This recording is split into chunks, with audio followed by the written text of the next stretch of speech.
Okay. For those who do not know me, I have been in the hospitality and tourism industry close to 50 years. I started as a nature guide. In fact, I developed the nature guide course in the country. Yeah, the company almost 50 years. I've been involved from student days. But being a tour operator, when I say tour operation, we don't take people out. We only take people into the country. It's inbound. Asia Overland is actually the largest company in the country for all the time. Because we are private, we don't bang drums. We're actually bigger than Reliance and Mayflower. Yeah. But as I say, in this country, if you are doing well, you keep a low profile. You have problems. Anyway, I've always been doing sustainability. Started with ecotourism. Ecotourism was a word coined only in '86, but I have been doing this from the early '70s as a student. So, uh, being a tour operator, you're at the mercy of hotels. So, I started Frangipani in 2005. This is my third hotel. Yeah, my first hotel was actually Holiday Villa Langkawi. We bought the land in '88, but 273 room, beachfront. Nobody knew Langkawi. Too early. Not much flight, not much ferry. We sold it 2 years later. So now that's the logo of what we do, basically nature. And from the beginning of time, I always taught in university. I always taught in industry. Uh, NPC, National Project Organization, used to be NPO, was the first government company to understand that tourism bring in money for the country, inbound. I'm still advising them. Yeah. So you need to know, educate the industry so that they understand what it's all about. But I have always said we have to do business, but responsibility. So when UN came up with their goal, it was perfect to use as a benchmark. Yeah. Although here is 200 ways, we are close to 300 ways. The whole idea is any of you in rating organization, green rating organization. Now, there are 200 green rating organization in the world. Everybody give you guideline. No one give you solution. Correct? I teach in architecture, I teach in engineering, I teach in biotech, I teach in natural science. I represent the country in natural farming.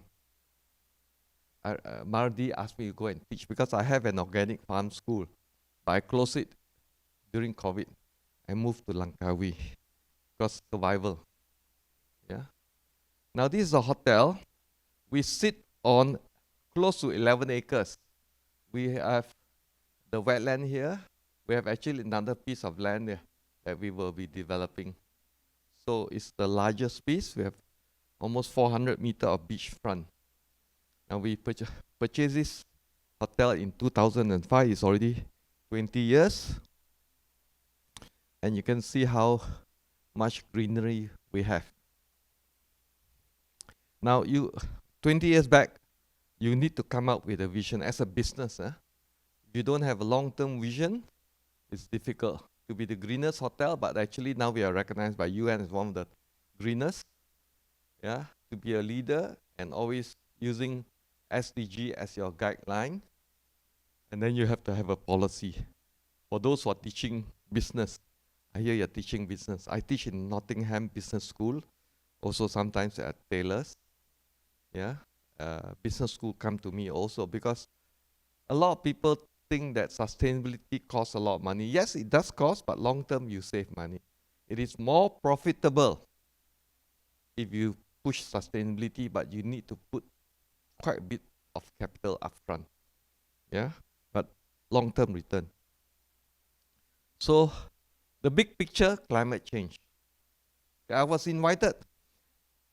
Now, Rio conference started the climate change globally in 1992. Yeah.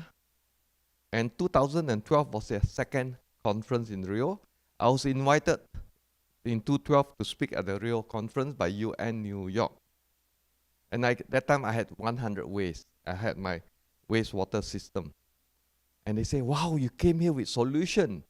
I say, why would I fly 32 hours to come to Rio without solution? Because most of them were academic, no solution. No, the guideline. The big hotel, the Hilton, the Intercon, guideline. No solution. You came with solution. Yeah. So this was 2022. This is a head of UN Sustainable Development Solution Network, overlooking 60 countries. He is the first student of Jeffrey Sachs. For those who know Jeffrey Sachs, he's the economic advisor of UN for many, many years. A very straightforward American who is telling off America all the time.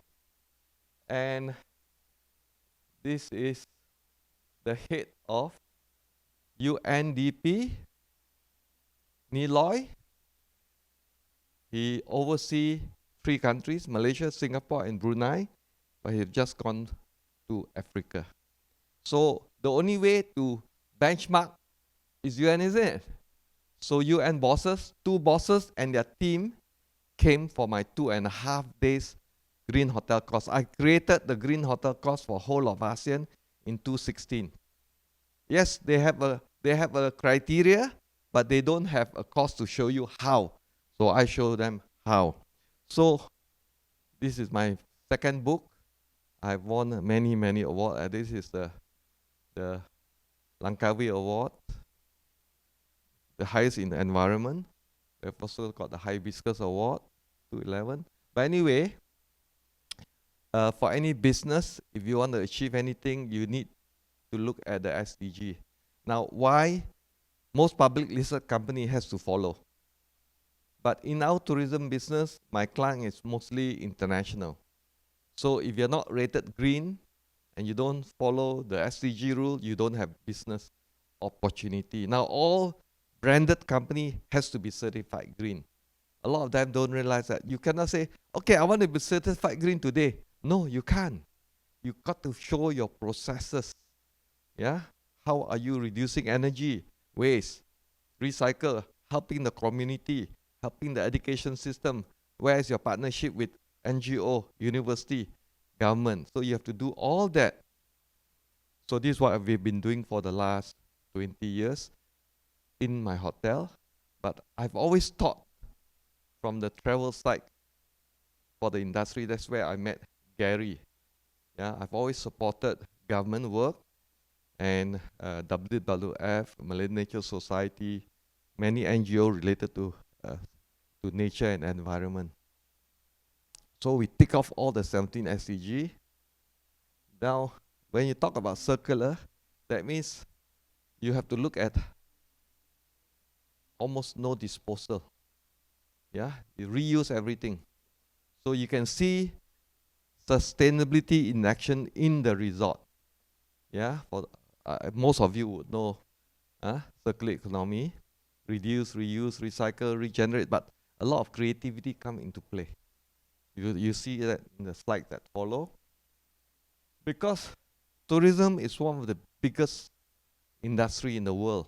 In terms of GDP, 9.5 trillion. In terms of global, 9.1, 3 to 5 of industry-wide employ 330 million. This is only in hospitality. Yeah, I'm not talking about the tourism industry in general. 1 in 10. Yeah, it's the fastest growth in developing economy. But it generates lots of volume of food waste, plastic, usage, energy. Yeah, so adopting a circular economy actually will help you achieve your green certification.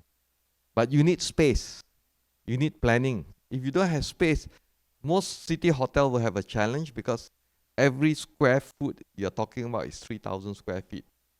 3,000 square feet in land price. Yeah. On a resort, beachfront is also expensive. Yeah. So having a farm and having a lots of landscape is actually not practical for those who are just looking at money. But if you talk to the European market, even yesterday I was in Langkawi, actually, I talked to a couple from Bangalore. Thank God the government opened up visa free for India and China.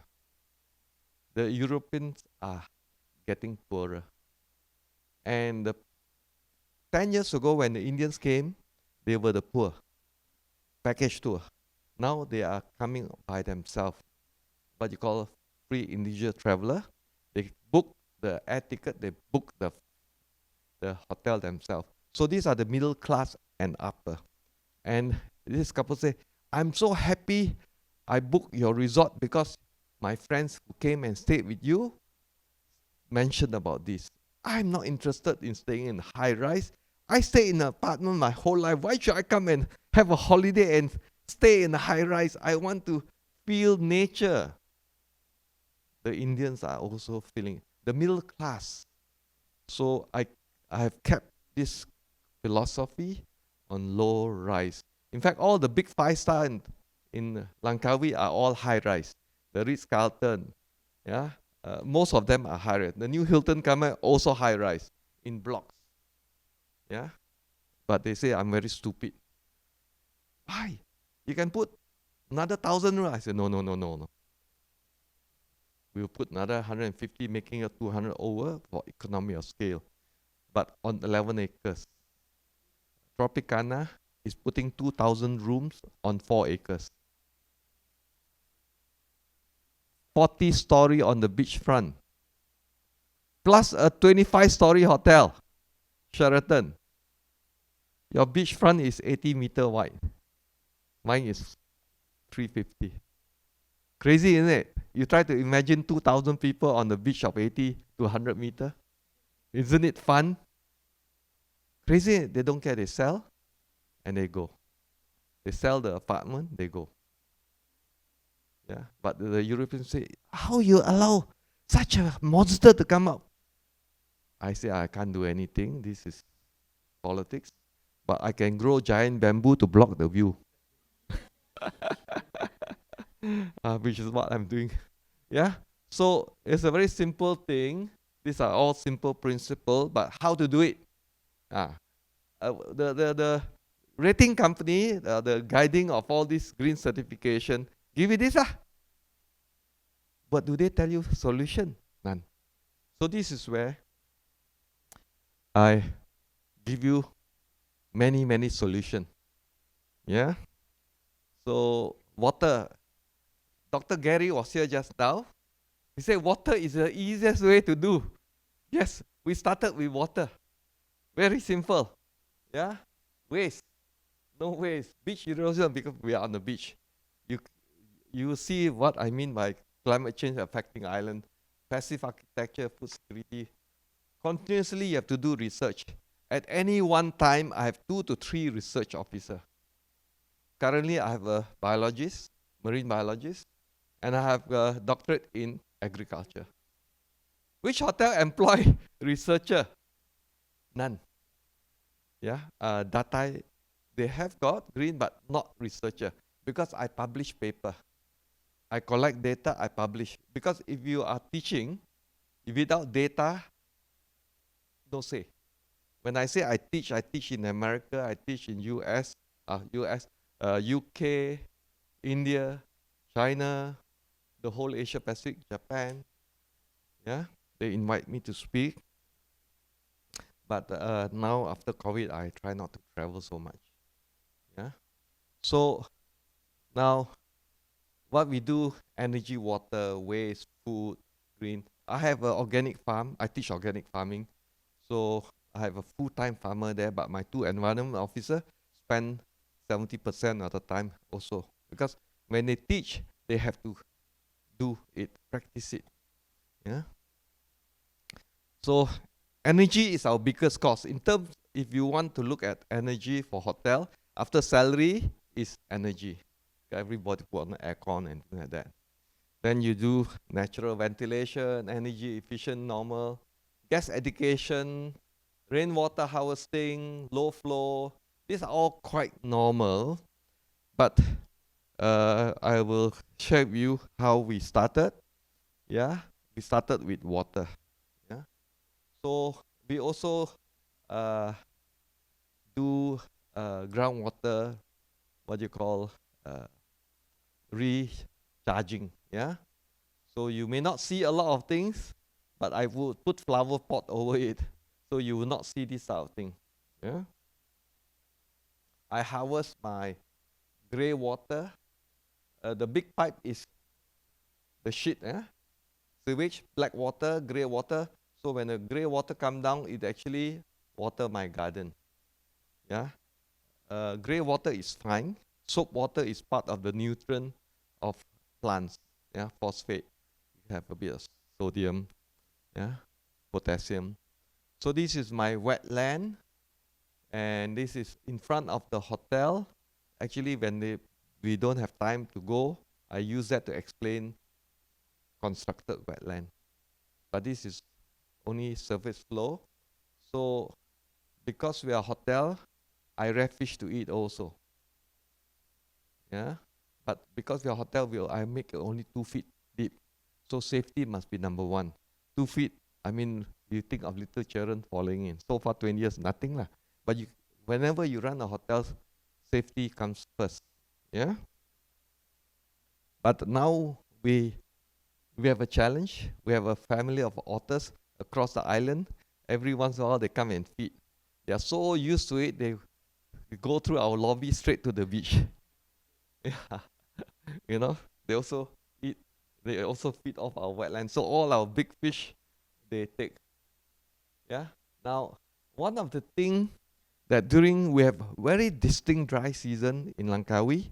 Langkawi weather is same weather as Thailand. So the dry season is December to May. It's very dry. So during the dry season, I have to take water from the ground to feed my wetland because I need water. But the water, because we are so close to the sea, the water is salty, brackish. When you measure sea water, is a 32, 34. My saltwater pool is a saltiness of eye drop is 3, but my groundwater is 4, so it's saltier than the eye drop. Yeah. So, but the pH is we use ketapang leaf to change the pH. Yeah. Normally the pH is about 8.1. So by the time we put the ketapang leaf, when we use groundwater every 3 weeks or a month, we have 2 bags of ketapang. They will change the pH to 7.8. Now, a ketapang leaf, you will have seen it sometime along roadside. They call sea almond, a big leaf, and you can buy it online, 200 grams, 5 to 7 US. Why? Because if you rear fish, the fish will pee and poo in your aquarium, become acidic. Fish will die. When you put in the ketapang leaf, they neutralize it to 7. So they tend to lay eggs on the leaf. And we have ketapang leaf on the beach is free. So I use that to neutralize the seawater a little bit. So there are nature-based solution to help. Yeah. Aircon, water, I use it for urinal, but I don't do it. It's ugly now. I hide it into the pipe. So we use rainwater to fill up our pond. Now this is what I say. We started with 125 rain tank of 4,000 liter. Now 20 years ago, it cost me about 300,000. Because you buy from Klang, by the time you logistic across, you got to put footing, piping, everything. So my hotelier GM says, when are you going to get back your ROI? I say, well, 8 years, I calculate. Then the rate went up about 30-40% the first 5 years, 6.5 years. Today, already 20 years, it's still in operation. So it's a long term. But again, we have hot season. During the hot season, I have to water my garden because we have lots of landscape. It cost me 3,000 to 4,000 extra. So I'm building more rainwater harvesting. Yeah. So we also use our raw sewage to get water, filter system using plants. And we don't use any energy. So this is now all the wastewater, 2/3 of it eventually end to a central system. The central system will discharge, it's a river. You see, in the early days, what happened is hotels have septic tank, like in Port Dickson, like in Penang, they all have septic tank system. But when it's full, they discharge to the drain and it goes to the sea. This is what happened. So this hotel was started in 91. Same thing. Behind this is a saltwater mangrove. When I bought it, when I saw it in 2004, it's a mangrove. When I bought it in 2005, when my river is 170-meter long, a 20-meter wide river, it's a wide river, exit the property, someone fill up the exit and build a house on top. In Langkawi, you can do anything. Do you know that 90% of Chennang is illegal? This is what told to me by the YDP.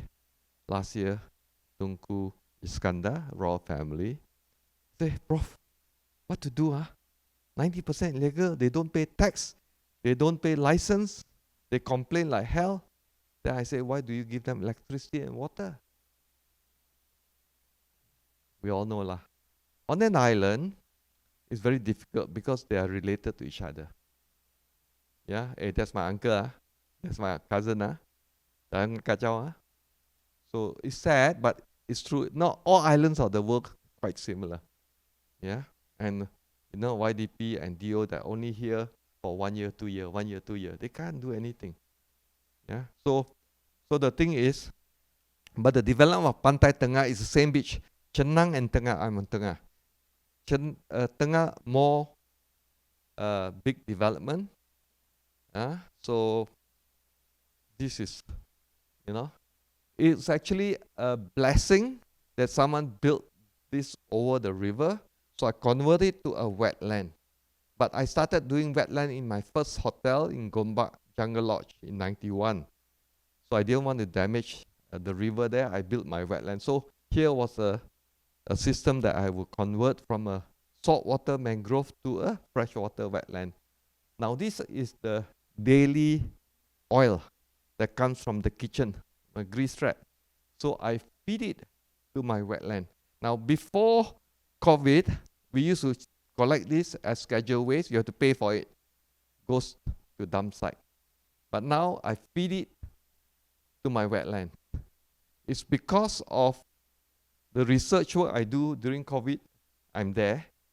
Yeah, I'm there almost till today. But now this year I have a full team, so I'm there for 3 days. Then here are 4 days. So now it goes to my wetland. So I feed it from the beginning of the wetland. So it's what you call a hybrid wetland. It's a bit complicated. Wetland tend to be horizontal. In Putrajaya, these are what you call horizontal surface flow wetland. Yeah, but this is hybrid. This is subsurface flow. It goes below the ground. So the oil slick will be treated. It becomes hard. Then other microbes will eat it up. So Gary said, oh, you have got the fungi coming in.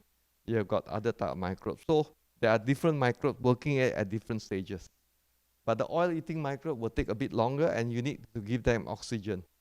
So here is flood and dry, flood and dry, flood and dry. So it's a bit complicated, but because my septic tank, when it's full, then it dumps here. So after a while, it goes down, so you have oxygen in the sand and the housing of the microbe. So I don't use energy, but it's because of the system is dry, wet here. So it works for the grease trap. But if you want to build it, then it costs you energy. Yeah, to do it. Yeah, 2-3 hours is flooded, then it goes down. 2-3 hours flooded. So it's up and down, up and down. So you need aerobic and anaerobic microbes. Yeah. So here we test the water. Yeah. Based on this raw water, drinking water standard. So we actually use almost class 1 drinking water standard. So all this you can see, no detection, no detection, no detection, no detection, no detection. So yeah. So at the end, of the wetland, we get very high quality. That's where in 2011, when we were given the highest award in environment, the Langkawi Award, the Minister of Environment was Datuk Sri Unggah. He is Sarawakian, and he says, wow, you can drink the shit water. All you have to do is filter and UV. I say, sir, we are not doing this. I just want to show you the power of bioengineering, yeah, or phytoremediation. But 2012, I was invited by UN to speak in this area. So these are all we have 32 parameters to test. In the water system, it's only 7-8 parameters. They don't dare to test heavy metal because they're not treating heavy metal. Here I treat everything. Yeah. So every 6 months at the high season. This is a lab in Penang. These are international. No, not done by us. International lab for the last, except 2 years in COVID. We have. That's why I got this approved under EQC, Environment Quality Council, after 27 years. 2016, 2017, they approve it. And then the 12 Malaysia plan, 2021, 25, recognize my system, and they say industry should use constructed wetland. I drafted out the act, the technical act, because I got it approved. I was the main person who understood the system. But again, life is, you need to be lucky. The chairman of that EQC was Professor Datuk Marcelin, who was Deputy Vice Chancellor of UKM. And UKM was one of the first university to recognize my work. UKM and UTM Johor. So he was chairing the session. Normally they give you 10-15 minutes. It was 40 minutes for me because they asked many questions. So he got it approved. Yeah. So, but the problem is not many people understand it, and it needs land. Wetland, you need land. So now UN has appointed me to help the East Coast Island. So we got one project, 5 hotels in Redang, taking my system. But again, land takes time to acquire. Part of the land belongs to Tuanku of Terengganu. But it's a mangrove. Can't do anything. So let's see. Last year we started a project. But once this is successful, all the East Coast Island will get that. It's funded by UNDP. Yeah, so I'm employed under UNDP. So I tend to, this was a program. Now I'm doing another 1 million liters rainwater, but below ground. Yeah, because water is not difficult.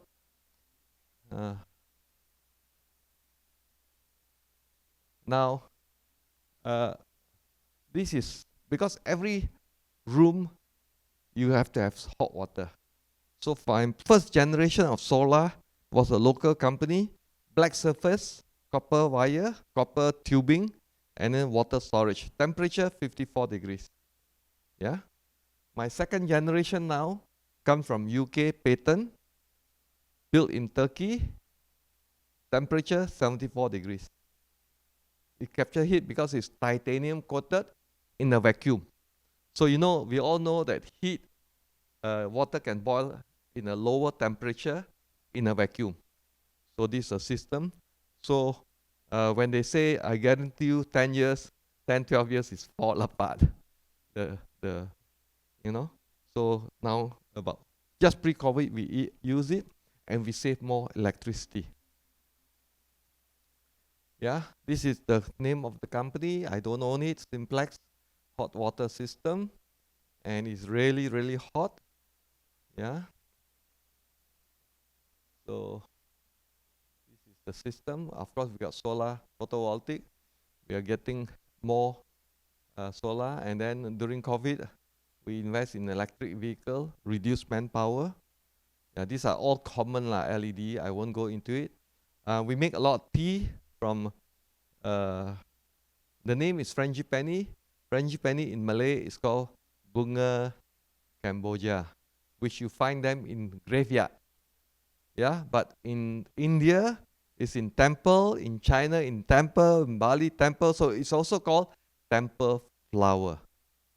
Yeah, so my wife liked the Frangipani, so we call it Frangipani. So we have got 296 Frangipani trees. We make tea. So we dry it in a solar dryer. Beside that, we have moringa, we have mulberry, yeah, to dry here, so you don't have to run out when it rains, yeah. So this is passive cooling. We always try to grow a tree, so the sun comes out here, at least there's a shade, and then it gets a bit of sun, and then it goes down. So this is passive cooling in architecture language. Now, energy costs in hospitality generally, yeah, is 8 to 9% of hotel revenue monthly. It's the biggest cost. Yeah, you're talking big numbers. But our hotel compared is only 3% of total revenue because of our energy saving system. Like all hotel got refrigerator, correct? It's on 24 hours. I take out any food. We don't give them drinks and things like that. You want to buy? So we off our refrigerator. When people check in, then we turn on. If you want to buy food, you can store. So you already save energy by not putting on your refrigerator because we are never 100%. Yeah, we are 60, 80, 90, 80%. At least on average, we are 70%. So you got 30% rooms. Why you want to put on the fridge 24 hours? You save. So plus many other things, passive cooling and this and that, and a few others. So it saves a lot of money. So sustainability is cost saving. It's more profitable. Of course, waste is one thing. The first thing I do is, yeah, segregation. You need to segregate your waste. Yeah, if you don't segregate, it becomes rubbish. Yeah. So there are and Langkawi being a duty free, we have lots of bottles. So we incorporate bottle in our construction. Yeah, you see. Yeah, this year we stopped. We will be putting in because we are renovating our room. We are tying up with Bag Free, so every room will have a water filter. Bag Free is the main filter company that's supplying water to all the hospital in the country. So if you can drink, hospital can use it, I guess we can use it. Yeah, so you reduce your plastic or glass bottle. Just give them, then it's up to them. Yeah, of course it's a bit more expensive, but that's a way of getting rid of plastic. Yeah. You can read, so I just give you the core thing. Now, waste, food, nothing goes out. Yeah, no organic waste goes out. We can't help it with the bulbs. We can't help it with battery. That one, we have to give it to the waste collector. But plastic, styrofoam, we collect that. We use it to teach, and we use it for sale. Yeah, people do buy plastic. Yeah, you see what I mean by we incorporate to our building as part of the wall. This is our public toilet beside the pool. Currently, we still have plastic, but we collect it and we sell it to a collector in Penang. Yeah. all waste wood, we reuse it again. If I have a little farm, basically the farm is because many kids from the city don't have not seen a live duck or turkey or chicken, so we do a farm tour. Yeah, and we talk about waste food. We actually uh, breed black soldier fly to feed on the waste food. Today, black soldier fly is recognized all over. In fact, I went to Indonesia twice to learn about black soldier fly. One time in Yogyakarta, the other time in near Bandung. Yeah, because there the farmers are not really 100% supported. The government don't have the type of money to support all the farmers. So you either work very smart to survive. So they were very smart. They were ahead of us. This is I'm talking about 10 years back. So we were ahead. So you have to go out and learn. So I sent two teams, one KL team, one Langkawi team, to do the same thing, collecting waste food and breeding black soldier fly. Because in KL I had 500 ducks. I have chicken, so the maggots will feed the chicken and duck. But now since COVID, I closed my farm. So I won't go into black soldier fly, but you see the protein, because insects of the high energy, they have a lot of protein. So they need protein to keep yourself fit. Same thing as an athlete, you have to take a lot of protein, because you expand a lot. So this is something which we were doing, but now we're only doing for teaching. We don't, because in Langkawi, I collect 300 kg of waste food a day from 10 hotel restaurant. I mean, for what? I mean, I want to prove it, but after COVID, it's survival mode. Rubbish. You all don't do it, I leave it. Yeah, because it takes full time. I need 2 full-time staff to do this collection, because you got to churn it into baby food and then feed the black soldier fly, and you have to weigh according to how much black soldier fly you have, maggots, and you give it the waste food so it can eat its weight in waste. So you cannot overfeed it. If you overfeed it, what you call, it will smell from composting. Yeah, so you eat finish, no smell. So it's a science actually. So these are all the things in the wetland, and you can eat all this. Although they are treating the waste of the sewage, but you can eat it. Yeah, I produce about 1.5 tons of kangkong a year. Yeah, we get about 5 to 6 kg daily for my staff. I serve kangkong soup. You will not have seen kangkong soup anywhere. I developed it 20 years ago. It's in YouTube now, how to do it. Yeah, and I probably have about 100 chefs that have come through, and only 2 managed to guess it is kangkong soup. It's a humble vegetable, rich in calcium, rich in if you've got low anemic, kangkong is good for you. Okay, we also eat the weeds. The many weeds, you think it's weed, but you can eat it. Yeah. So edible weed. So I won't go into it. Now, for you to learn, it's very easy. You have an app to identify what are plants, edible, non-edible. So it tells you flower, it tells you leaf, it tells you roots, it tells you stem.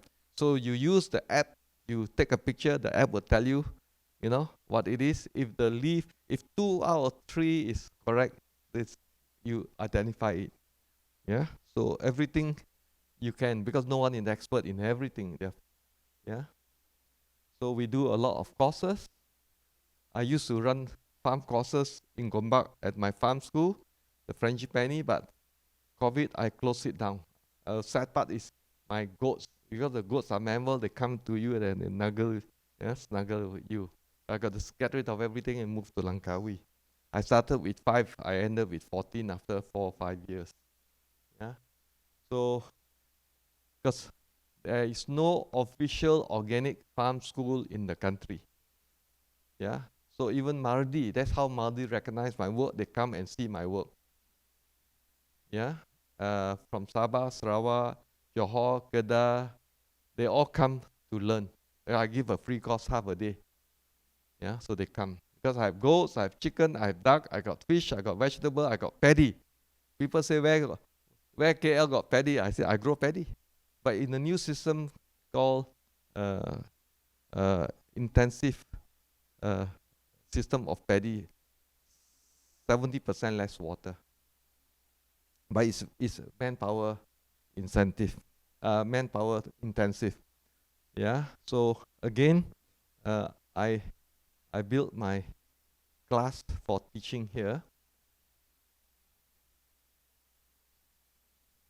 So we also help community. We give them free water tank, and we run classes. And I pay a teacher every month to teach. This is a single mother. There are about 30 students there. So I focus a lot on food security because island has got more issue. Most food is coming on mainland. So I teach. So I have not a lot, half an acre to focus on food production. So we do farm to table. Yeah. And in fact, last year I had a vegetarian group. They are restaurant owner. They own 2 restaurants. But half the food they do not know how. Because you don't get them in the supermarket. Eat the weeds. Oh, this one can eat. This one I see. You see, you cannot blame them because you cannot find it in the market. So when I have good friends or have certain group, I will bring out. Even the fish, I will catch that day and they will eat. So it's real fresh. Yeah. So no pesticide is used in my garden, nothing. The only thing I do is I cannot is even termite I use soap solution. 10% liquid soap solution.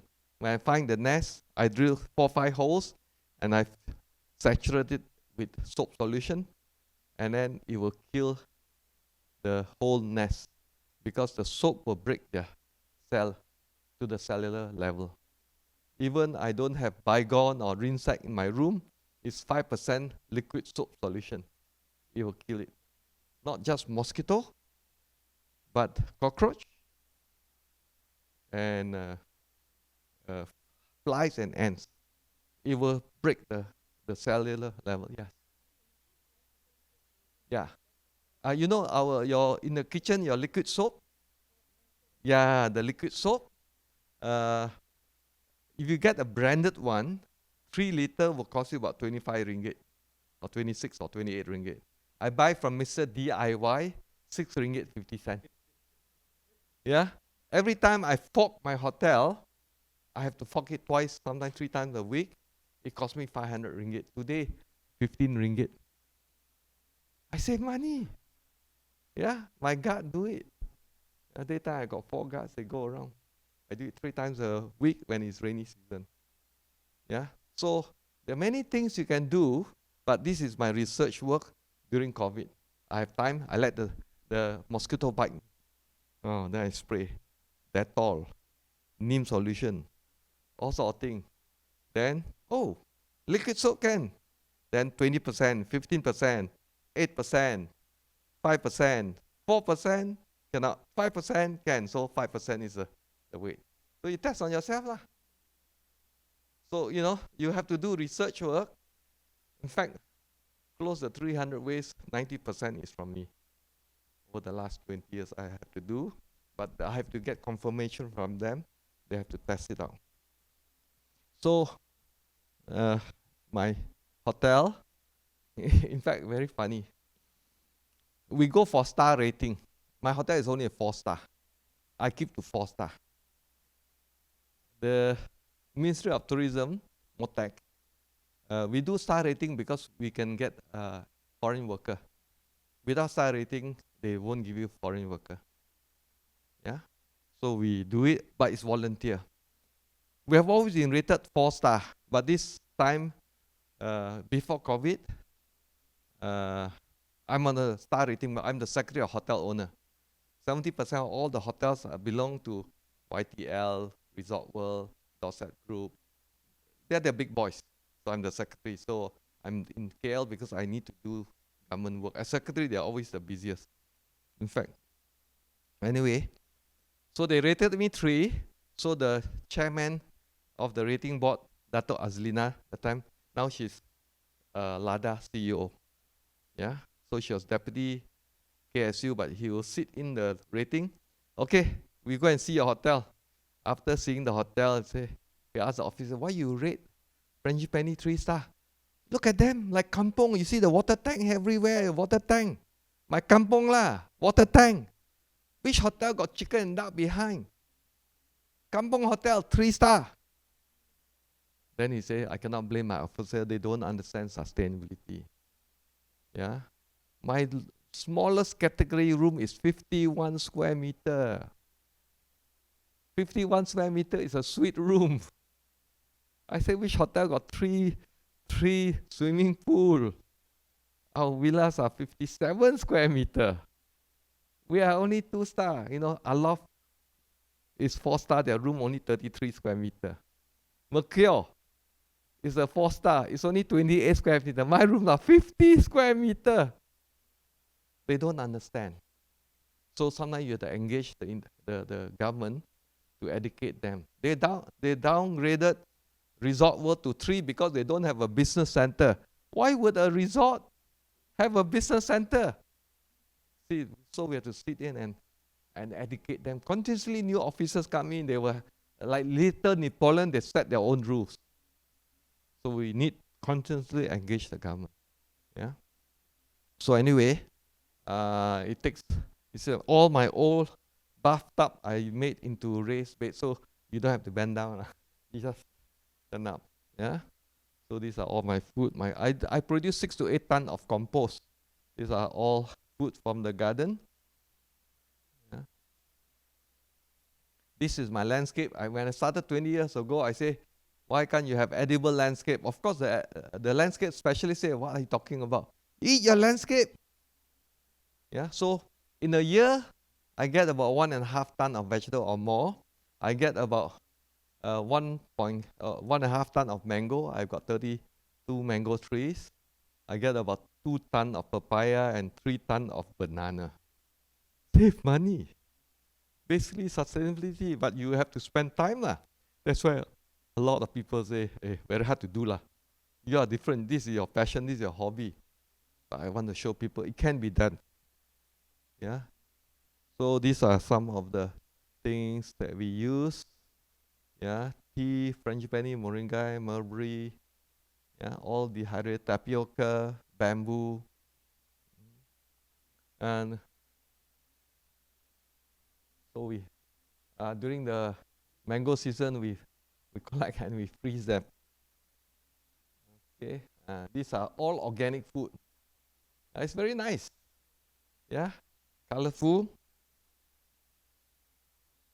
Organic extract from neem tree. Neem tree is the Indians use it as one of the, it's called village pharmacy. Azarita indica from India, actually India, Pakistan, Bangladesh. Yeah. So it is antiseptic, is what you call is antivirus, antibacterial, antifungus. If you got chicken pox, you bathe with it. Yeah, you wouldn't have scar twice, 3 times a day, and yeah. Fish amino acid from the entrails of the fish or guts and things like that. All this can do. We use our enzyme very often. When we do the tour, we do twice a week to the farm, and especially Lima, the health ministry will come. They will check. Very, very strict for mosquito. And when they see the chicken, smell or not, got flies or not, they no one. How come no smell? How come no flies? This eco enzyme is in the YouTube. This was developed by a Thai doctor, professor. It's 1-3-10. 1 kg of brown sugar, 3 kg of waste fruit skin, 10 liters of water. You keep it for a month, 3 weeks, 6 weeks, no problem. It can last you for months. Filter it, dilute 10 times, you spray onto the chicken house area. It's basically vinegar. You turn on vinegar, it's free. Yeah. So every time when people come and say, "Wow, no smell, your chicken no smell, I say yes. So this is what when I spoke in on behalf of the Malaysian Institute of Agriculture 3 days conference, because the Japanese, the Korean, the Taiwanese say composting got smell and flies. Then I say, no, you do this. Wow. Yeah. So there are many things you can use nature-based solution. In fact, now you can see them selling it. Yeah. It's a natural thing. They sell it. It's not cheap, 10, 12 ringgit. Yeah. It's common. You can drink it also. So this is what I do. My fogging. Now I use, you see this? DIY. 6 ringgit, 50 cent, 3 kg. 5% solution. Instead of fogging, I will spray under the bushes, into septic tank, into dark area, into drains, and that's save money. From 500 ringgit a spray to 15 ringgit a spray. Now this one, I put in my room. Instead of rinse sack, you know how much rinse sack of Baygon for a 500 ml? It's about 8 ringgit. This one cost me 30 cents. One full spray. Of course, the spray bottle will cost you about 2 ringgit 60 at Eco Shop or Mr. DIY. Yeah? Yes? Yes. Yeah. Why? Because I take the honey for myself. I sell it. Oh, no. Stingless bee, we don't spray. That's why I don't want to have fogging. Fogging will kill them also. Because fogging will go the whole thing. So I spray into my wetland, the leaves and things like that. So stingless bee, I want to show people the bee ecology, and their wax is actually tree wax. And then you burn the tree wax, you can mosquito repellent, and also chalking of boards and door, you melt it and you can do, this is what the traditional way. Yeah, and in traditional kampong, they also use the wax for the bomo. They burn around to keep the spirit away. So I used to burn it, when I take them around. So stingless bee, because I can't have biting bee. If anybody gets stung, I'll be in trouble. But stingless bee don't sting, but they do bite. Yeah, but not. These are the trigona, these are the commercial bee, because very little honey. But more for me and my family. I don't want to sell it so much. I used to sell, because very hard to get pure, because a lot of them are diluted. So we do ourselves, we know it's pure. Yeah, but want to show people how.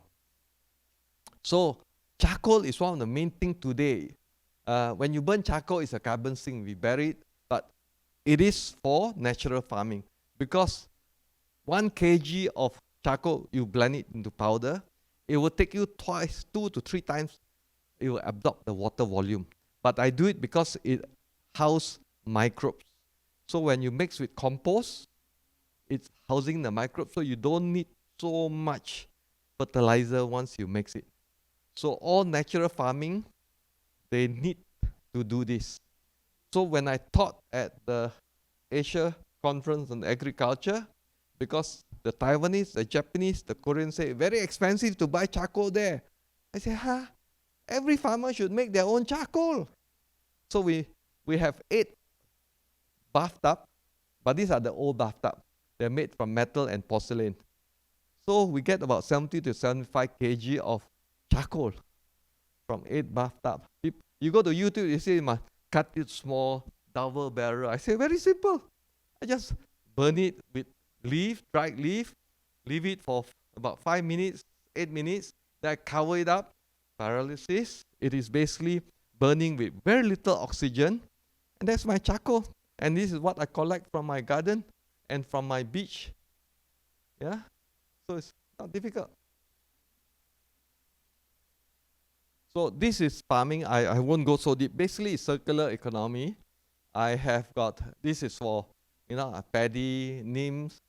These are all aquaculture. I had goat. Yeah, effective microorganisms. So circular input. The input is, we have black soldier fly, moringa, food waste, vegetable, microgreen. So in my natural farm, we don't buy any food for chicken and duck. Everything we breed ourselves. That's why when Mardi engaged me, I say, you are the only person who can do this. Yes, we have other organic farmers, but they only do one thing. They may breed goat or chicken or vegetable. You do everything. You got fish, you got goat, you got duck, you do everything. No one can do what you do. I say, hey, I don't have a doctorate degree lah. You got so many doctorate degree. It's okay, Prof. It's okay. No one can explain like you. So I represented them 2 years ago. And Malaysia is the weakest in agriculture among the ASEAN country, Brunei and Singapore. So last week, but I solved 3 major problems. Water, my wetland, constructed wetland, hybrid. Waste, the composting, I use my enzyme, but I have other ways also. Then charcoal. So we were ahead of all the ASEAN countries. The director so happy. So last year they had 60 staff coming to our hotel to learn what we do. They will experiment what you do in Cameron Highlands. But it's very difficult because you need multidiscipline. Their professors or doctorate is only monodiscipline. You need them to understand everything.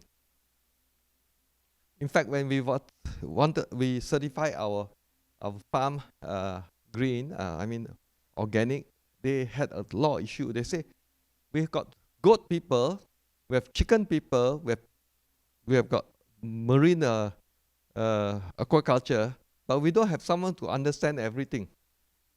I say, very simple. You test the soil, you test the water, that's it. No chemical, that's it. Don't need to have a chicken. You can check any chemical food, any poison. That's all. Water and soil, you can get whether it's organic. Not complicated. Yeah. So sometimes too much education in one discipline is good, but to do sustainability, you need multidiscipline. Green construction. So one of the biggest thing we do is passive cooling. Yeah, we use wood on site, but island has issue of beach erosion. All islands, not just island, mainland also got erosion. I've been on the island now for 37 years. Yeah. Now this is what's happening. We built our gabion to protect the beach if we don't have this. Now I'll show you something. This is what we do. Yeah. You see, most people do sandbag. They use what you call, it's like sausage, 20 meter long, 2 meter diameter. It's perforated with, it's a fiber. Pelangi does it, Bank Negara does it, Pak Royal does it, but it doesn't last long. It costs millions of dollars because it's like a sausage. When you have got big storm, when you have driftwood, when I say driftwood, sometimes they are 5 to 6 ton, 10 ton. They hit the sandwich, the sausage, burst. So I've seen Bank Negara doing twice in 10 years. Pak Roy is 150 meter down. Before they open, already broken. Yeah. So ideal gabion. Yeah. It's a cage, 1 meter tall, 1 meter broad, 2 meter long. But I fill it up partly below with construction waste. Then I have granite. When I first started was granite. I said I've got construction waste myself, put it under. Because you bury half under, but didn't work so well because I show you what happened. This is September. Never seen in the whole life of anyone living in Langkawi. This is a storm, a huge storm that people died in Philippines, in Vietnam, for 4 days. It was a very high tide and it was a surge.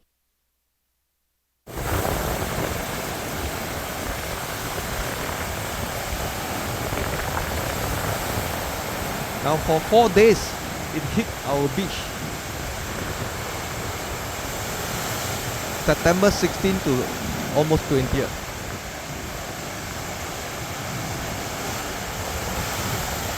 It has broken half of our bridge already.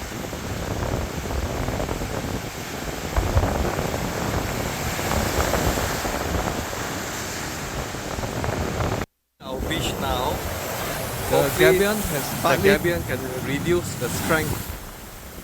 Yeah, it's now a 3 feet drop. Okay. So now we learn from mistake. We cannot bury half. We bury one whole gabion below, and we put another gabion on top. Double the weight. Tie it up. Yeah, because no one can teach you what to do. So we have to learn from mistake. But again, when we bury half, we bury the whole thing. 1/3 below is construction waste. It's buried underground anyway. Yeah, so again, we try to save. Yes?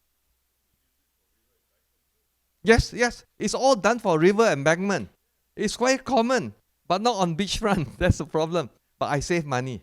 The whole idea is save money.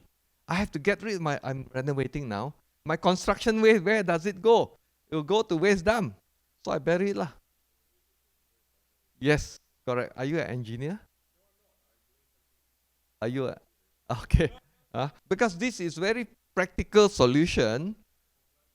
Now the other thing is, now I want to show you something. Only one gabion. You see, I've lost all along. I lost 2 to 4 meters of my beach. I lost 2 trees. And trees, it takes you 10 years, 15 years to grow. So this one managed to survive because it's bioengineering. The roots have managed to go into it, come out, so it hold the gabion. So this is what I'm trying to do. All I will build, especially beside the tree first. You see, all gone. Yeah. So this is how you work with nature and modern engineering. So the rocks that you go in, and then that's it. Bioengineering, using biology, engineered. Yeah. So again, all construction waste. We never throw anything away. Yeah. We try to reuse everything. Yeah. We use construction. So the new one we're doing, we bury it below ground, but always we still have to have granite because they are heavier. The 8 to 12 inches big granite. That's not cheap. Yeah. So now, when my daughter came back from UK, he said, "Dad, all the beach hotel is white sand. Our beach is like a jungle." I say, "Peng, you don't understand. This is bioengineering. I have, you see, tall grass. This was beach before. I let the shore grass grow out and I planted the trees. This is actually beachfront. Yeah? See whether I can show you. On a very hot day, the white sand is 54 degrees. On my lawn is 34 degrees.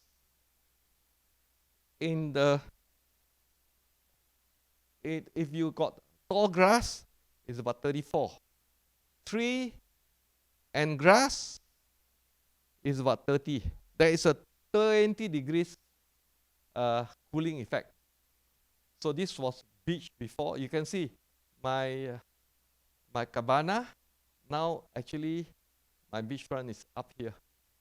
This is my cabana, and this is, I actually claimed from but it's nature. I let nature grow. I didn't do anything. I let nature grow, then I grow the trees. But high tide, it still come up here. High tide will come up here. It pull out, actually it cleans the sea. All the microplastic and plastic bottles are left behind. Yeah, it's a natural filter for sea waste. Now, this is the original, huh? Original. Now I've got it longer, yeah. But if I didn't have this, that storm would have got into my building. I would have lost my land. Now, because I built this and I now put gabion to protect it, yeah. So this is something.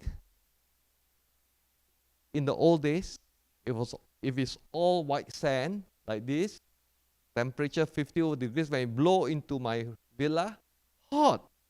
I waste aircon, because I take more energy to cool. Now it's microclimate.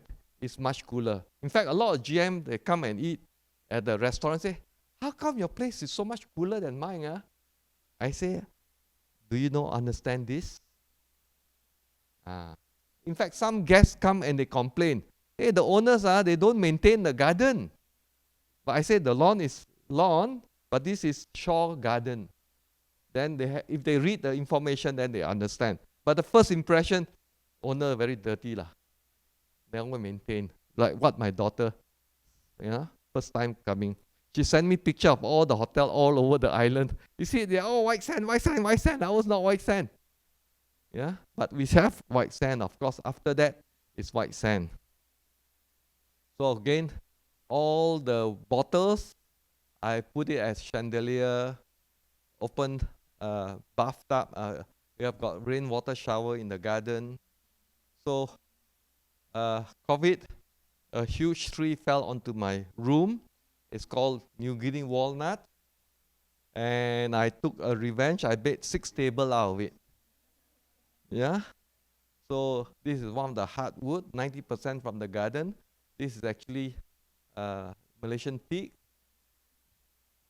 So it fell and we cut it out. Just the cutting was about 6,000. Yeah. Then we made the table. You see, my tree house. You see the table, because natural wood will have a crack. And I go to the beach, I take the shells. Yeah. You can do things, but it's art. My wife and daughter don't like. They say, you go and buy lah. This table, this is nice. I say, the European love what I do. It's not what you like. It's customer like. Yeah. It's a piece of, this is work of art.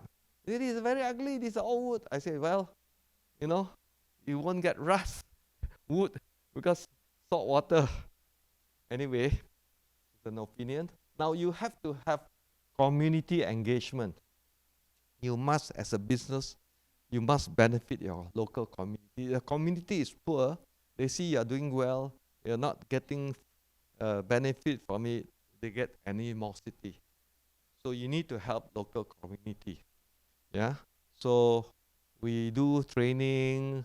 We do what you call. We just go out to reach. Yeah, support local people by showing them how to do natural farming, showing them how to reduce waste, helping schools. So just sharing best practice. Yeah, today NBS is very popular. Yeah, how you use nature. Last month, I had the health ministry coming to my kitchen. They say you must aircon your kitchen. I say I got lots of tree around. I got mosquito netting. I got natural airflow. I have no issue for 20 years. I say no, I'm not going to do that. Which law say I got to? In the city, yes, but we are nature-based. The temperature of the kitchen is the same temperature as outside because it's cool.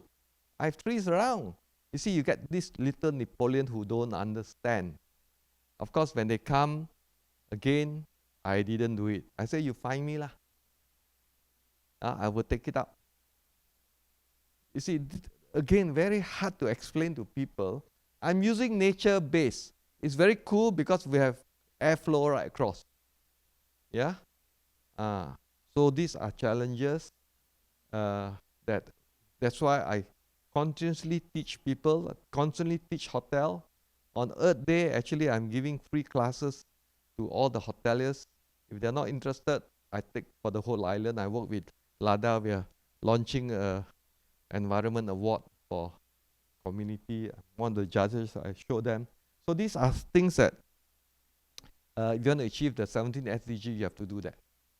Yeah. So every other day we do our farm tour, our eco walk, but not just here. All schools that come, we don't charge anything. Yeah. Except maybe if you want to drink, then we charge a small, because my two officers are involved, my restaurant is involved, so just minimum. And then we have a program called What's in the Sea, only during when there's no monsoon. The monsoon is now coming early, so we show them, yeah, these are for the guests. But fish that is edible, if we go to staff makan. Yeah, why not? We get sometimes 4 to 6 kilo of mackerel kembung when we do cut tarik. Yeah, it's 120, 150-meter net. We go into the sea and we pull out, and the guests themselves are helping to pull. Then we have bunny by the beach. Bunnies are very safe. Everybody loves bunnies. Yeah, rabbits. So we, yeah, gang Bersih. This is a single mother program. Zuraida was my environment office manager for 8 years. Now she's sort of semi-retired, so we engage her to help with teaching. We sign with other school. This is a school for handicap. At any one time, there are about 50 students. So we bring them to learn, but we want to engage them. We always used to have 1 to 2 of the autistic kids to work with us. But, you know, they may only work 4 hours, 5 hours, doesn't matter. We give them full salary. Because very hard for people to employ them. So they come, they learn. So we basically put them in housekeeping and in garden. Just simple job. Again, we are stray dogs. So every month we give money to help on that. And then we host the veterinarian. So a lot of the school of vet, for young vet, they come for experience. So they always will need accommodation. So we host accommodation. So I always tell the associate, you get other hotel first. If they don't give, then you come to me as a last choice. Yeah. So we always do that. So we always, I'm having a third one. Always we measure what we do. Whatever waste, whatever food, we have to measure. Every day we measure. Then it's very easy to compile it. Yeah. If without measurement, you cannot say you are doing this. So we measure. Yeah. Because we are also doing like green building, we do GBI rating. I mean, we are rated by the GBI, which is the Green Building Council of Malaysia, architects, engineers. I was on the board till COVID. So I said, no, I'm spending more time there. I cannot spend time. So, and you have to look at all the waste. So of course, everybody know carbon sink. Yeah, all this. Yeah, I've one electric car, buying a second electric car for gas transfer, carbon emission. Now, we all have to go 50% down carbon by 2030. Now, who knows how to calculate how much carbon sink a lawn of 1 meter is? Anybody knows how to calculate? How much carbon sink in 1 square meter of lawn grass? Not easy, isn't it? How much 1 liter of water will be how much carbon it produces? Can anybody knows? Okay, very simple. You go to ChatGPT, you go to DeepSeek, they will tell you how much carbon it produces. My bamboo, I tell them this is particular species, how much carbon it is as a carbon sink. So they will tell you, because they got all the research paper around the world, they put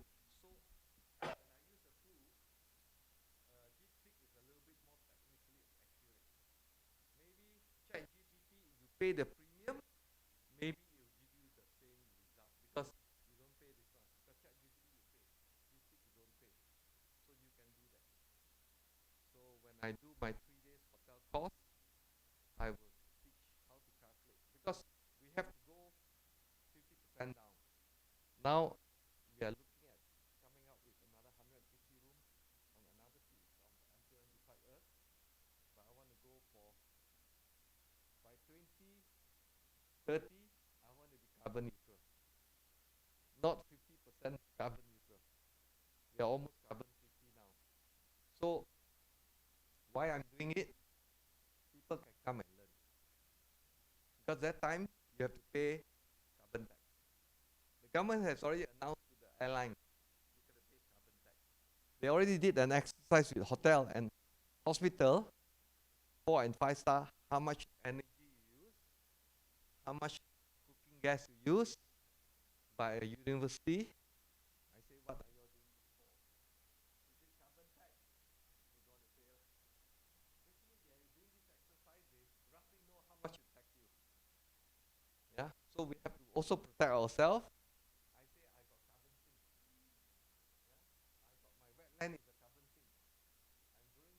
I'm growing food. I'm burning charcoal. Every year I put 2 to 5 tons of charcoal in the ground. Carbon sink. So I don't have to pay carbon tax. So we have to record all these things. Yeah. How much rainwater I'm using? I'm using paid water. Oh, sorry. Thank you. I'm using so much paid water, so I know how much water bill, electricity. So you need to work now towards before you pay carbon tax. Once carbon tax hit you, it's too late to do things. So you have to do it now. Yeah. I started with 25 ways. Now I'm close to 300 ways after 20 years. After 20 years. Now, very simple, all of you. Go to DeepSeek, go to ChatGPT, show me 400 ways to save on energy, water. They tell you. It took me so many years to do it real. But of course, you must practice it. They can tell you, still you wouldn't know exactly. Yeah? So you see, technology is there. Yeah? So, so of course, transportation. That's why I'm getting more electric vehicle. I'm putting more solar panel for electricity so I can achieve my carbon neutral by 2030. Yeah? So you have to, but because as owner, it's easy to do. But if you're a general manager, employee, it's very difficult to do. That's why I'm in the Hotel Owner Association. So I do this, I tell them this, I leave it to you. It's up to you. You want to pay carbon tax, you pay lah. So basically, this is it. Trees, how much energy, how much carbon sink. It's very specific when you want to calculate how much coconut tree is as a carbon sink. Yeah, so bamboo is one of the fastest. Yeah, we all know bamboo is one of the fastest plant in the world. Yeah, 1 foot a day can grow. So you specific plant, specific as carbon sink. Yeah. So this is what we have to do. I won't go too much, but what you can do is you can collect all my slides. Just ask the secretariat. Yeah, ask the secretariat that the slides are all for free to use. No issue. If I can benefit 1 or 2 or 3 of you, I'm very happy. Yeah, use it to practice.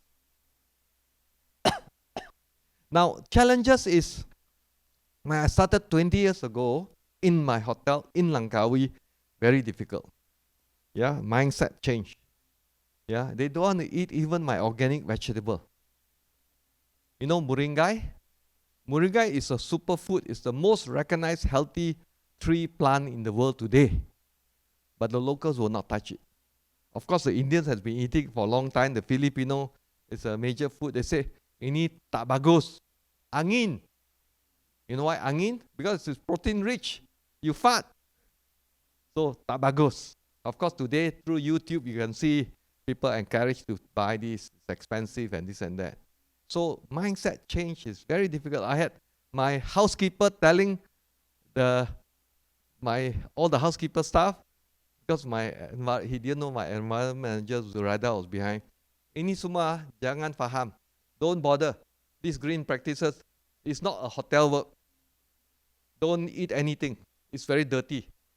You know why? Composting got worms. Yeah, so they say worms, dirty, got flies. So they don't understand such knowledge. But today, all my staff know organic food is healthy. So it's a mindset change.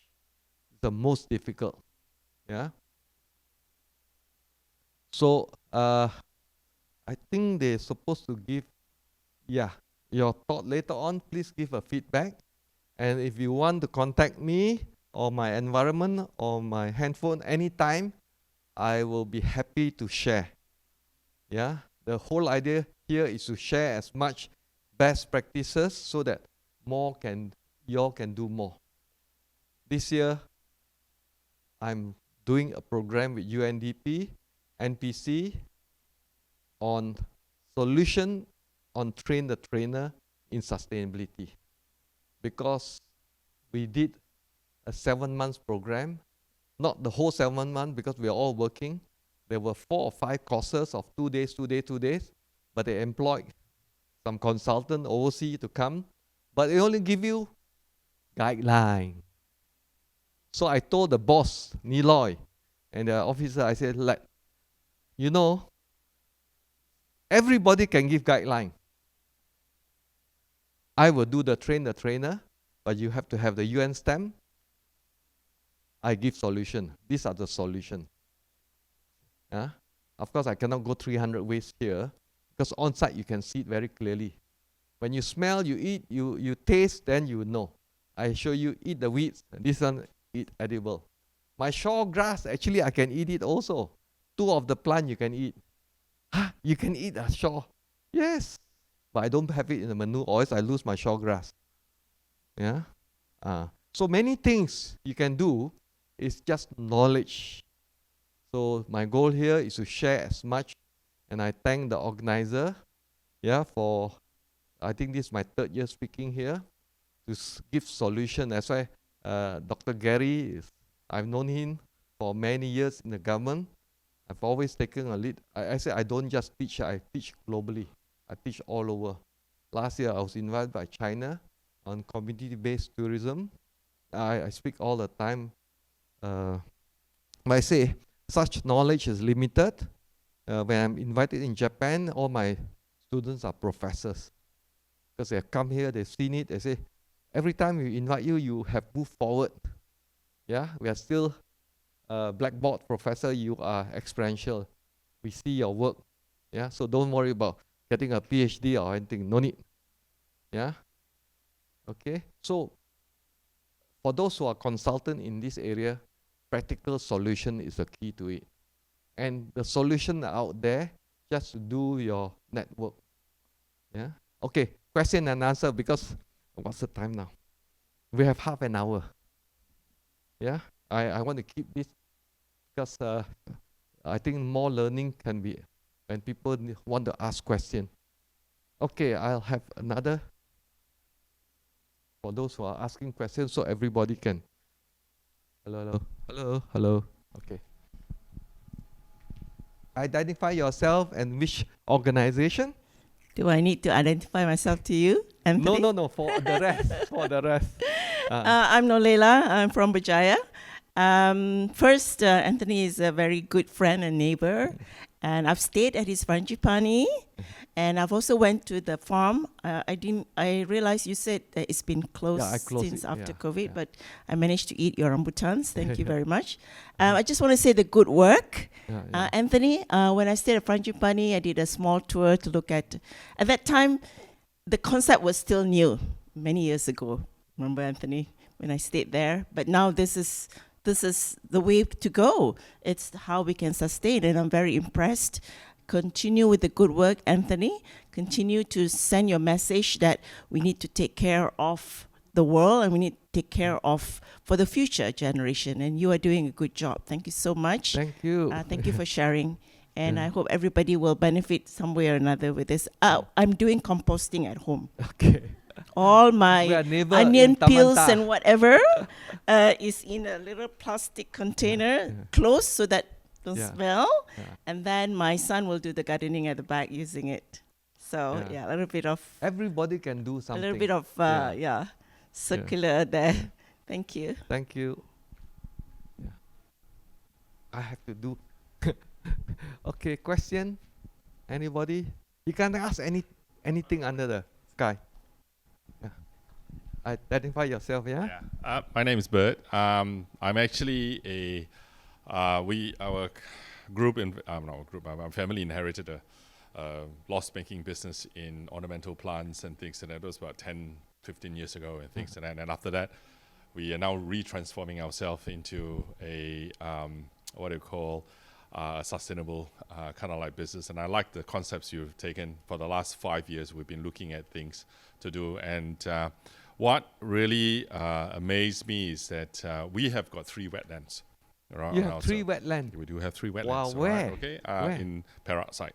Okay. Which we have relocated, and we're protecting the wetlands. Oh, All right. fantastic. Okay. And because of the ornamental plant kind of like business, we're now expanding into what you're doing, like composting in everywhere. We just commence it and things, and we want to end of the day build a much more bigger scale. But like what you're seeing is that you have to integrate it step by step along what they call along the way. And I appreciate what you're doing. So, in your experience and things like that, I missed the first 10 minutes of your talk. Was it key for you to start that wetland that you found it more important, or were you experimenting and then you ran into this kind of like situations? All right. Okay. Yeah. Okay. I didn't start the wetland. I mean, I started it in Gombak because I had a small hotel there, 25 bed in the bungalow, old Malay bungalow, and then 120 bed hostel. So I said, I'm not going to damage Gombak River, 1991. So I built 3 ponds. That's my journey of wetland. So when I bought the hotel, it was a mangrove, but someone took away it, and then we were dumping sewage there. So I converted it into a wetland, not by choice. Yeah. So, and I'm very happy that guy did it. If not, I still be dumping my shit into the mangrove and go into the sea. So sometimes a crisis you can learn. Yeah. But I wanted it to be drinking water standard. My goal is I want to up the game. So it's my own challenge. I want to be the greenest hotel in the world. And every year I do research so that I can keep improving. I share it out. Yeah, because these are things that you need to work on something. Like every year I go now mountain climbing. I am a mountaineer. I was the first to climb Gunung Tahan without guide and teacher in 1971. I was the guide. I was 16 years old. I've been guiding people in the 70s up Kinabalu. I've done Kinabalu 37 times. Yeah, so now every year I have 1 mountain to climb, so I kept myself fit. Yeah, so every weekend I go Mount Kiara. I do 2.5 hours, and then they all say I'm mad. I carry 10 kg on my back. Yeah, because as you age, I'm going on 70. In January I'll be 70. People always fall down because of weak legs. So you need legs to be strong. Yeah, so these are challenges. You have to have your own goal. Once you have your own goal, then you have to have what are you willing to sacrifice to achieve that goal. That's all. Yeah. So I keep doing it, and I'm glad that world body like UN recognize my work, and many countries actually. In fact, I have someone from Indonesia. He studied my work, and they say want to meet up with me. How do you come to know? Yeah. I'm Eric. I'm from Indonesia. I actually work in Bali, and quite a lot of the things that you're doing, I'm actually trying to do in a larger scale, even like the whole island instead of just single resorts. So I'm in the same field. I'm doing it. My background is environmental engineering. We're trying to do a lot of the same things. It's interesting that came across to the type of your work you're doing. We're trying to do a lot of the same things as well. Very different. I think like there are quite a few fundamental differences. Culture being the biggest, I would say. Uh, I'm dealing with much more short-sighted minds. Investing something like Don't this worry. is yeah. Everybody want to have quick money. Yes. Huh? But like the willingness is, I would say it's a lot less. So getting this kind of change is much more difficult where I worked in. Mm. And yeah, so that's like one of, and the other thing, there's also a little bit of technical. So resorts are applying nature-based solutions like this in a resort is quite, I'm not saying it's easy. It's more possible because you have a lot of resources. You have a bigger land and everything. But if you're working on a hotel with a smaller footprint and a high rise, you don't have the resources to do all this. I will show you. Yeah. I So will that's show like you. something like one of my bigger I agree questions. with him. Yeah. So I'm doing a case study. Yeah. I'm building a 6-story hotel. We're given 15-story. I'm doing 6 fast build. I'm going to make it almost zero carbon. How? Every rooftop will be solar, and I'll bring in wind energy. Yeah, Langkawi has wind certain time of the year. Then one half of my wall is, people always say green wall, correct? Green wall. I say, why can't you do a green vertical farm? And the water is from your shower. Why must you get government water? So I'm actually doing that project in my new one, low rise, just 150 room, and I'll have 2 million liter of rainwater harvesting. It's expensive. And my government water, I'll have probably 1 million or so on that because Langkawi got water issue. So basically I want to do 2 days of water. Yeah. Now I only a half day. So you're correct. Tall building, very hard to do sustainability because you don't have land. Yeah, it's true. But you have to do it in the beginning. The architect has to do it. In fact, I'm looking for architect from Bali. Maybe you can link me because Bali and Thailand has got very nice, good architect with landscape. Because for resort, you need architect with landscape. So I'm actually looking. Yeah. Now, I can tell you how to scale up. After so many years, the government has agreed to build a wetland for 20,000 people. That's not small. So we are treating indoor water, wastewater using my system. We got 40 million from EPU, the finance ministry, because again, in the UN talk, I talk about water. So they have decided to do that. I say, look, I only want clean water for people to bathe in Chenang and Tengah.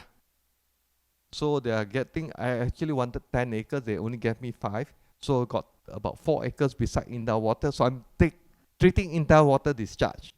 Then all the grey water of Tengah and half of Chenang will go into the system using my design. Yeah, so you can do it big actually, but you need to convince the government because it's a government project. It's not a private sector project. But I will oversee the management. I'd say I will get an NGO. They can once you have a wetland of 4-5 acres, you're gonna have birds going in there. Yeah, you will have all sorts of birds, and you can do bird watching. You can have cafe in there, and you run it. So hopefully they say this year they will start because of land acquisition is an issue always. Yeah, so 20 million for the land, 20 million for the engineering work. I get 1%, 20,000. But I was the one that got the project. Yeah, but you can grow big. Yeah, but land is always an issue in beach resort because it's very expensive. Yeah, good. Happy to share if you want to look at it. Anybody? Sure. Hi, my name is Suli. I'm actually from a very different sector, palm oil, but I just wanted to learn about circular economy. So I was particularly intrigued by your point on community engagement and involvement, because like you say, if there's no equitable sharing of benefits, then there's animosity. So I just wanted to learn a bit more about how did you frame your approach in your community engagement programs? Yeah. Good. So, single mother, okay?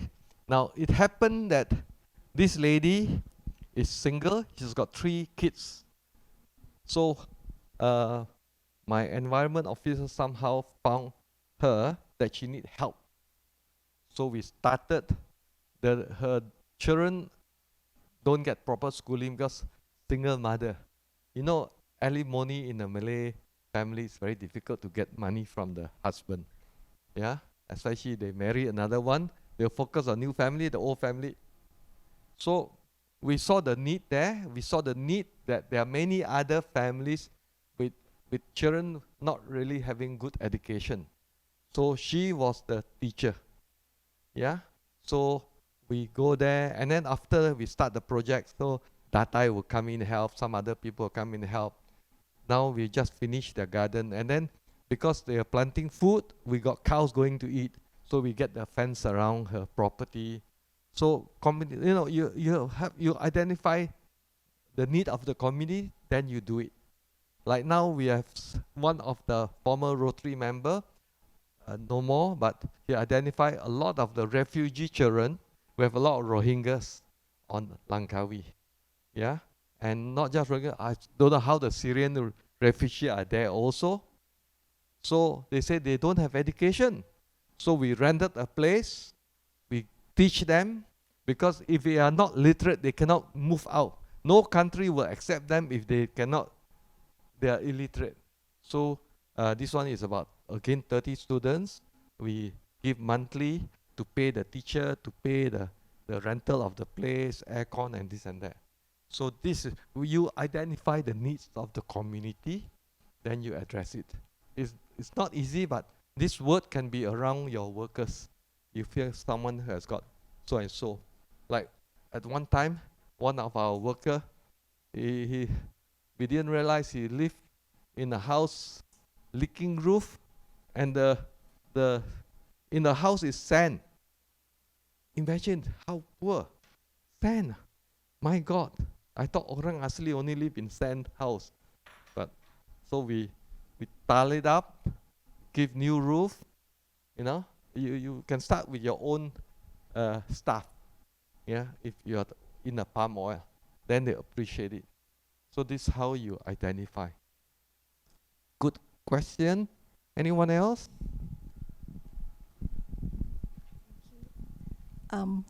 Thank you for the interesting talk. Good morning. I'm Chin. I come from environmental consultancy. Very glad to hear that you have done so much for your resorts. I just would like to understand more if you have done anything, extracted any groundwater, let's say from the subsurface for fully use, other as an alternative water supply or things like Good. that. Yeah. The first thing I did was I dug a well. Yeah. High groundwater. I still have that well, but because we are so close to the sea, it's still brackish. That's why I need to treat with ketapang. And then my constructed wetland will make it almost drinking standard. Yeah, it will actually reduce the salt in the water. But because it's sewage water, we just water garden. Because it is a taboo to drink sewage, like Singapore new water. But it was further inland when it's not salty, which we are doing actually. I said we're doing a constructed wetland to treat in our water discharge. So we will offer that water to farmers.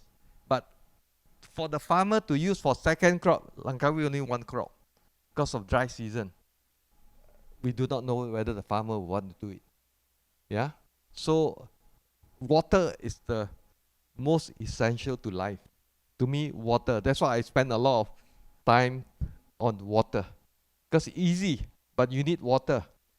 Already Langkawi have got water issued. Lima, which is May 20th to 25th. already tell all the hotel you have water problem. Yeah, so they already told us. So we are actually expanding, but we will not get it in time to build new water tank. So we will have our rainwater, because that one is just for toilet flush and this and that, but for drinking water. Yeah, so because more development in Kedah mainland, more hotels in Langkawi, and when Lima is full house, everybody full house, we have water problem. Because there's a leakage of water supply from mainland to us. The underwater pipe supplying 40% of Langkawi water come from mainland. It's been leaking. 10 years ago, it was 5.4 cubic meter a day. Now it's about 3.8 million cubic meter. So there's a leakage. Yeah, they have not done it. Anyway, this is government issue. That's why we have to plan and look ahead. New development, you better protect yourself. Don't depend on the government. That's why I'm going to put more rainwater underground and more government water supply. Yeah, but I can actually drink my rainwater. I have system to do it. But we won't do it until it's a crisis situation, then you can use it. It's very simple. Rainwater, there's no chemical. Yeah, you just do a UV filter, normal commercial filter, you can do it already.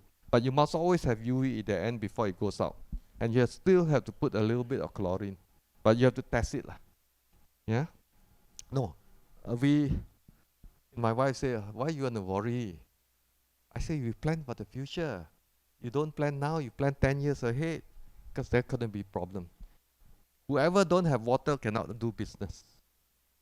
Yeah, so I'm planning. I say I will run my business. Yeah, although it's going to cost a few million extra in the construction, I say we have to do it that way. Okay? Yeah. Yeah. Okay, I'm Muhammad Shani bin Abdullah. I'm representing an NGO called Sustainable Development Network Malaysia. So I started off my background is agriculture. I started off with a GLC. Then I ended up doing tourism. I met Anthony.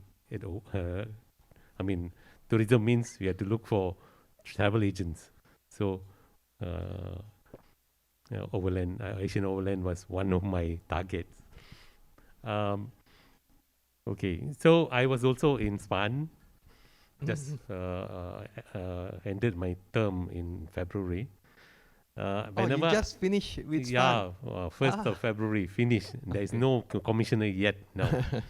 So when I heard about water, I thought I have to educate everyone about water. So I always carry this map. Water map. Rainfall map. Rainfall distribution of the Asia. We are in the highest rainfall region, and yet we always complain of shortage of water.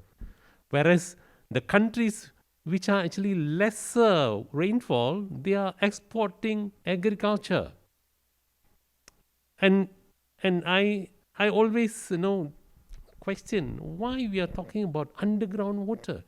And it takes so long to actually charge underground water. Well is not underground, well is from surface water. Surface water, yeah. Underground actually takes very long. And while I was in SPAN, we visited, Kelantan is having issues. They get flood, but they got no water.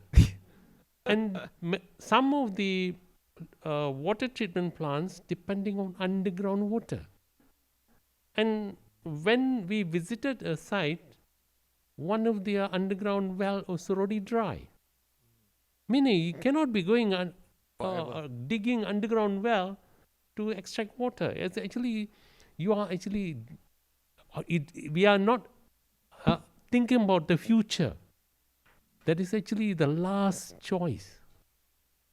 So, again, like oil palm, the potential of whatever we plant is more than 30 tons per hectare.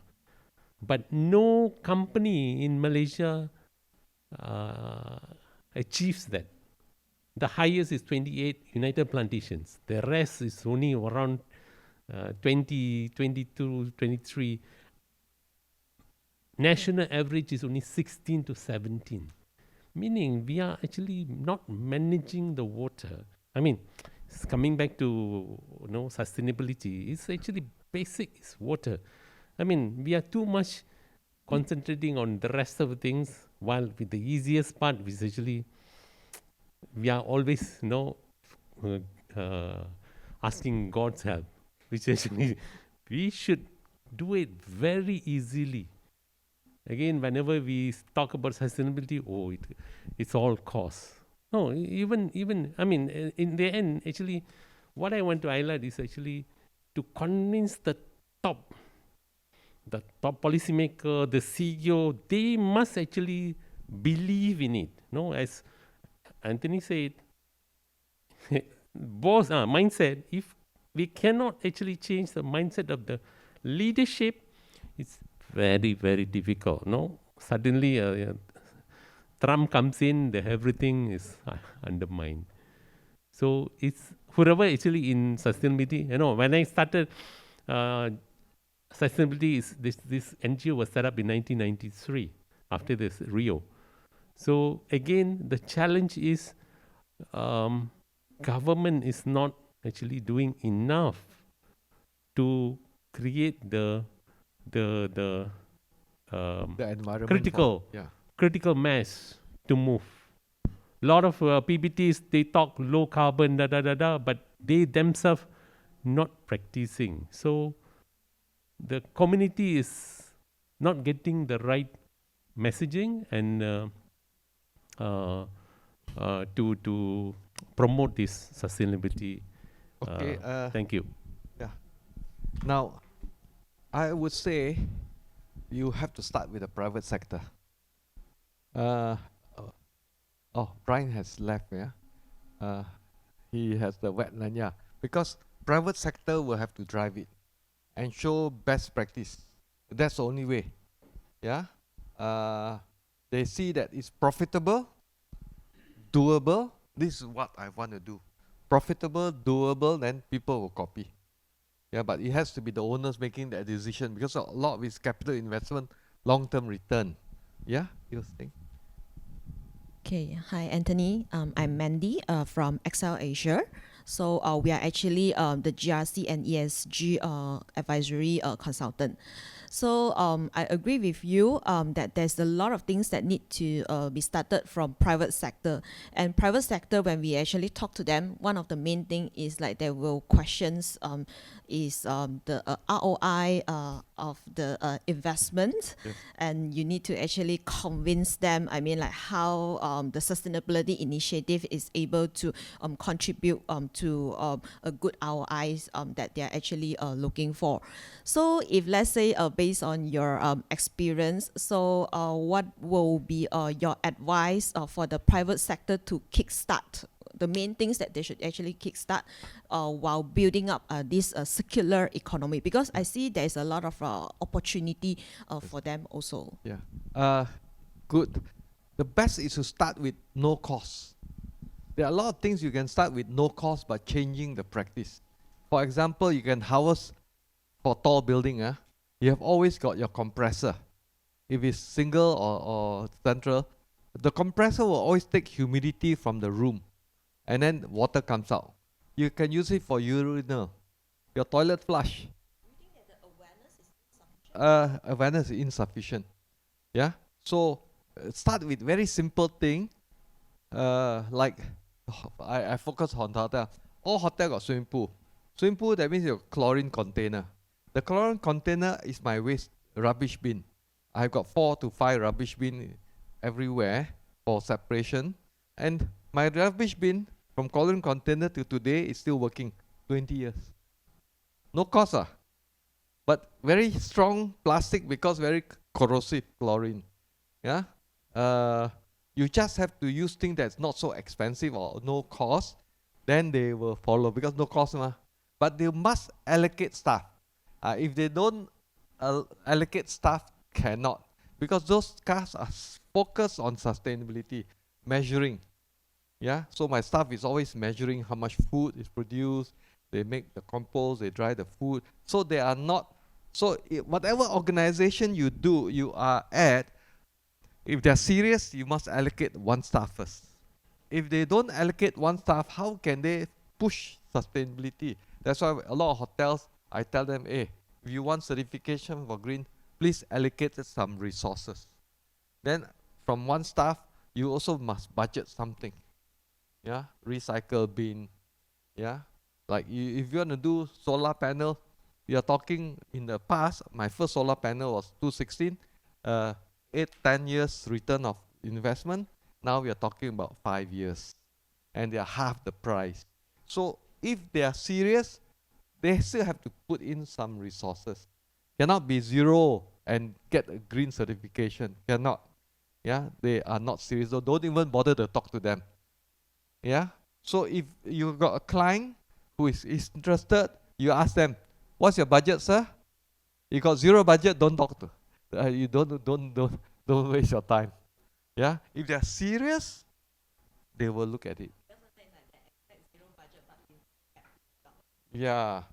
You know, if you do ESG, zero budget, then you're talking about community work. But community, you still have to spend money to help them. You have got to have resources to teach. Yeah. So, but I know more and more people are pushing for this. The government is pushing for this. Now I'm running courses for the government, Division 1 officer all over the country, and show is profitable. So I'm working with business school, bringing government that sustainability is more profitable. Selangor is quite good. PJ area is very good. Yeah. So it depends on the YDP, depends on the government policy. That's why government play a very, very important role. That's why I say, if the carbon tax don't kick in, people won't do things. The government got to have the stick, but they must also give solution. Yeah. So I'm just waiting for the government to put in the carbon tax. Then only people, oh yeah, now I want to do lah, I do. So this is always the case, you know. Any question? You can ask me anything. Yeah. Thank you. Hello. Hi, Mr. Anthony. I'm Celine from the Business Council for Sustainable Development Malaysia. I missed your early part of the presentation, but I'm very interested about plastic circularity in hospitality sector. Like, how do we? Are there any practices in your hotel in shifting you that to missed the whole closing thing. the Sorry. loop? Right. Okay, you And take the slide. You ask for the slide. That will show you maybe about 50, 80 ways. I have 300 ways. I read your book. Yeah. Yeah. Okay. So I've been teaching hotel industry for the last 10, 12 years. In fact, on Earth Day, April 22nd, I'm giving free to all the hotels in Langkawi. Just pay for your lunch and the tea break, that's all. I got 2 other supporting staff. The training room is free. The thing is, all of them, if they come, they're employee. They're not the right people. They may not be the right people. Even if the GM come, then, okay, they go to the owner. I need to start recycling. I want to buy waste bin. Then I need some space to do that. Then I need to have one person doing it. So, as I say, I gave up on the hotel association. There are 2 hotel associations in the country. One is Malaysian Hotel. They're all GM. Then hotel owner, Maho. Maho is very small, but they own all the hotels. So one owner, membership, can own maybe 6 hotels, 10 hotels, 15 hotels. So I'm in the owner association. So I'm always telling them, these are the way to save money. But again, a lot of these are public listed companies are developer. Developer, they build hotel. You see, the developer concept, they build, make money, and that's it. Within 3 years, 4 years, that's it. But when you talk about sustainability, you're talking about an ROI of, say, water tank, you talk about 5 years. So whether they are willing to wait for 5 years, because the first thing, when I first up my water tank, water is the easiest to do lah, low hanging fruit. 300,000, 8 years. All my other GM friends say, are you mad? I'm only here 2 years contract. You tell 8 years, you think the owner will believe me 8 years return? This is the problem. There are many, many practices. Yes, Yeah? I understand. I mean, this is based on my observation because I come from a conservation bio background. I also want to understand on the circularity business model. How can hospitality sectors be more active? Practices are important. It's also pushing a lot. But how do we integrate inside the whole circular, like with reverse logistics, with the people within the supply chain, how to close that loop? Okay. Yeah, thank you. Directly, yeah, come, I have sorry. that. Directly, you can control within the hotel. We cannot control outside the hotel. We can do work outside, but we cannot control. We have this issue on the supply chain. I can't tell my soap people, I say I want them in 50-gallon drum of soap. They say no. I still sell you the 5 liter, 5 liter, 5 liter. So we still have not achieved a level that they are willing to play in terms of sustainability. Because if I have a 50-gallon, I don't have to buy so many container of plastic. Yeah. So we have a challenge here, but I believe you start with the own organization first. You can do what you do. You can control almost 100% because if they're owner operated or you CEO operator who understand, can do. Yeah. So the only way is the government make it compulsory to be certified green, but the government don't want to take this role. I'm on about certification. They were not willing to put. They were only willing to put 5% weightage on sustainability.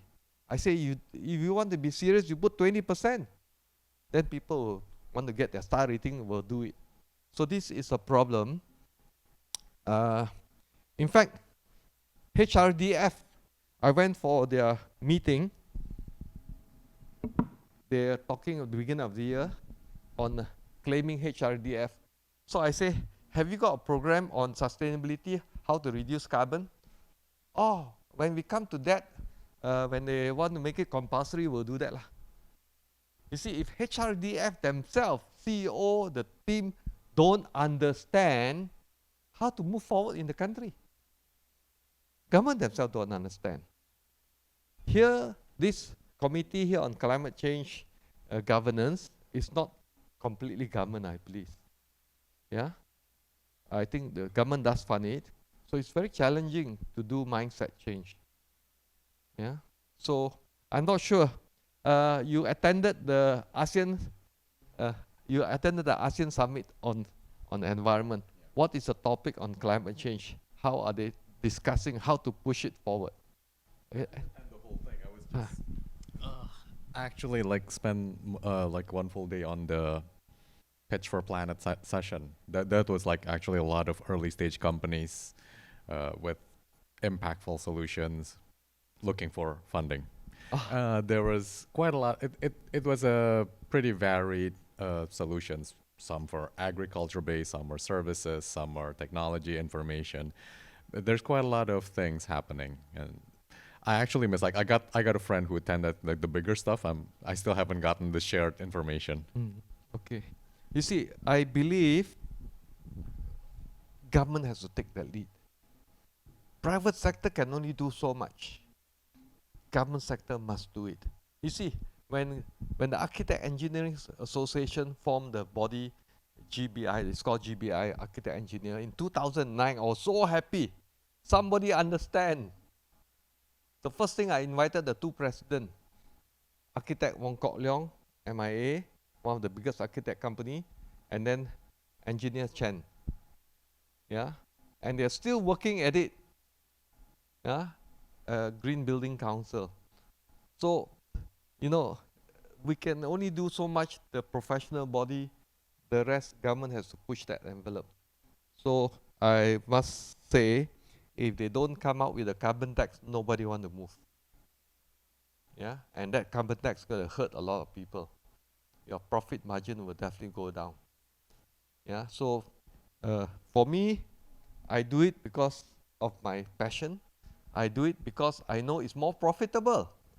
Normally, a hotel business, you're talking about 12 years, 15 years, and you will wait for the land appreciation, the hotel operation to cover your survival, that's all. But I got my ROI in 7 years. I got back my investment of the whole hotel in 7 years. My new hotel, I use ChatGPT and DeepSeek. I will get it back in 4.5 years. Yeah, very few businesses can get back that sort of money. You're talking about, say, it's not a big hotel, 150 room, to get back your ROI in 5 years, say.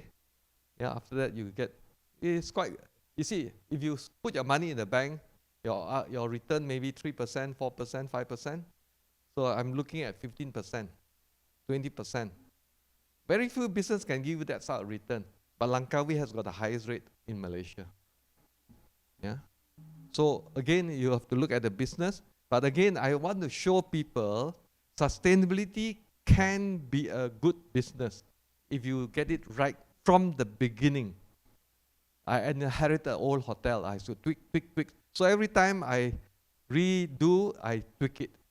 So now all my retweaking, my toilet flush, I want to put rainwater. And whenever they wash grey water, water my garden. So you need to retweak it because the pipings are different. Yeah, so you can do it. So in the beginning, if you do it, much more profitable.